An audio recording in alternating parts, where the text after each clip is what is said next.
ఈ మధ్య ఏమిటో గాని అన్ని జగన్ రెడ్డి ఆలోచనలకు వ్యతిరేకంగానే జరుగుతున్నాయి. సూట్ కేస్ కంపెనీల నుంచి నిధులను రాజకీయ పార్టీకి తరలించి వాటిని వైట్ మనీగా మార్చుకుంటున్న వైనానికి గట్టి ఎదురుదెబ్బ తగిలింది. అధికారంలో ఉన్న కాలంలో వైసీపీకి భారీగా ఎలక్టోరల్ బాండ్లు వచ్చిన విషయం తెలిసిందే. అంతకు ముందు ప్రతిపక్షంలో ఉన్నప్పుడు కూడా వైసీపీకి భారీగా ఎలక్టోరల్ బాండ్లు వచ్చాయి. ఎలక్టోరల్ బాండ్లపై విచారణ సుప్రీంకోర్టులో 8 ఏళ్లుగా పెండింగ్ లో ఉంది. తమకు వచ్చిన బాండ్ల వివరాలను వెంటనే ఎన్నికల సంఘానికి సమర్పించాలని 2019 ఏప్రిల్లో 3 న్యాయమూర్తుల సుప్రీంకోర్టు ధర్మాసనం మధ్యంతర ఉత్తర్వులు జారీ చేసింది. భారత ప్రధాన న్యాయమూర్తి డివై చంద్రచూడ్ ఈ పిటిషన్లను 5 న్యాయమూర్తుల ధర్మాసనానికి నివేదించారు. ఎట్టకేలకు విచారణ పూర్తి చేసుకుని నేడు తీర్పు వెలువరించారు. ఎలక్టోరల్ బాండ్ల చెల్లుబాటుపై సుప్రీంకోర్టు సంచలన తీర్పునిచ్చింది. ఈ బాండ్లు రాజ్యాంగ విరుద్ధమని తేల్చి చెప్పింది. ఆర్టికల్ 19(1)(a)తో పాటు సమాచార హక్కు చట్టానికి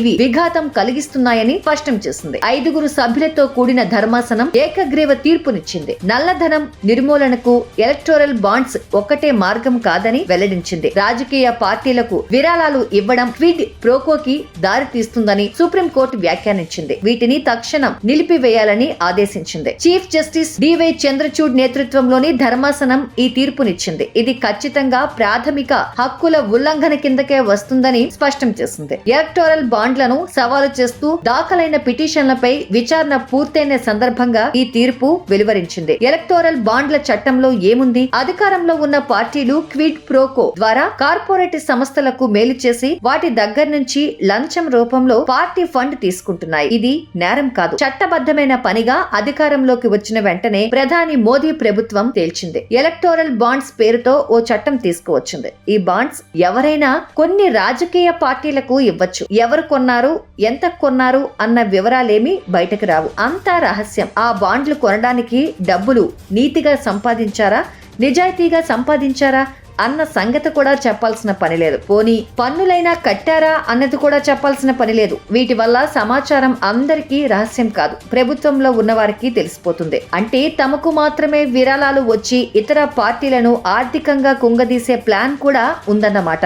బీజేపీ పంట పండించిన ఎలక్టోరల్ బాండ్లు లక్టోరల్ బాండ్ల ద్వారా 9 ఏళ్లుగా అధికారంలో ఉన్న బీజేపీ పంట పండించిన ఎలక్టోరల్ బాండ్లు లక్టోరల్ బాండ్ల ద్వారా 9 ఏళ్లుగా అధికారంలో ఉన్న బీజేపీ వేల కోట్లు విరాళాలు సమీకరించుకుంది. మార్చి 2018లో తొలిసారి ఎలక్టోరల్ బాండ్లను విక్రయించడం మొదలుపెట్టారు. కేవలం స్టేట్ బ్యాంక్ ఇండియాలో మాత్రమే ఆ బాండ్లను విక్రయిస్తున్నారు. 2021లో ఇలా పొందిన బాండ్ల సొమ్ములో 60 ఒక్క భారతీయ జనతా పార్టీ ఖాతాలోనే జమయ్యాయి. 2022-23లో ఎలక్టోరల్ బాండ్ల ద్వారా బీజేపీ 1300 కోట్ల నిధిని సమకూర్చుకోగలిగింది. 2022-23 ఆర్థిక సంవత్సరంలో బీజేపీకి వచ్చిన మొత్తం విరాళాలు 2120 కోట్లు కాగా అందులో 61% ఎలక్టోరల్ బాండ్ల ద్వారానే వచ్చాయి.